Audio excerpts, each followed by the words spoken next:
আসসালামু আলাইকুম প্রিয় ভিউয়ার্স, আপনারা সবাই কেমন আছেন? আলহামদুলিল্লাহ আমিও ভালো আছি। আমি আজকে রান্না করব মলা মাছ দিয়ে আলু চচ্চড়ি। এখানে 4টা আলু নিয়ে নিয়েছি, ধুয়ে পরিষ্কার করে কুচি করে নিয়েছি। নিয়েছি কাঁচামরিচ, পেঁয়াজ, লবণ, ধনিয়া, রাঁধুনি গুঁড়া, হলুদ ও মরিচের গুঁড়া। এখানে মলা মাছ নিয়েছি, মলা মাছগুলো ধুয়ে পরিষ্কার করে নিয়েছি।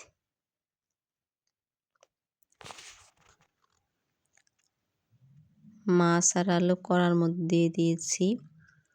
এখন আমি এর সাথে হলুদ, মরিচ, লবণ, কাঁচামরিচ, পেঁয়াজ কুচি এবং তেল দিয়ে সুন্দর করে মাখিয়ে 10 থেকে 15 মিনিট রেস্টে রেখে দেব।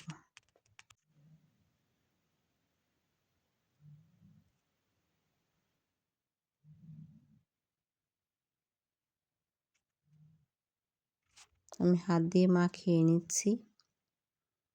আলুগুলো যাতে দলা না থাকে ওরকমভাবে আমি মাখিয়ে নেব। হাত ধুয়ে সামান্য পানি দিয়ে দিয়েছিলাম। ফিরে এলাম 15 মিনিট পর। এখন আমি রান্নার জন্য পরিমাণ মতো পানি দিয়ে দিব। আবার আমি হাত দিয়ে নেড়েচেড়ে সুন্দর করে মশলাগুলো মিক্স করে নেব। চুলায় বসিয়ে দিয়েছি রান্নার জন্য।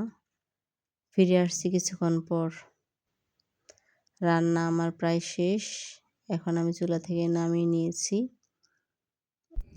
মলা মাছের আলু চচ্চড়ি কেমন হয়েছে আপনারা কমেন্টে জানাবেন এবং আমার ভিডিওতে একটা লাইক করে চ্যানেলটা সাবস্ক্রাইব করে পরবর্তী ভিডিও দেখার জন্য আমন্ত্রণ রইল। আল্লাহ হাফেজ।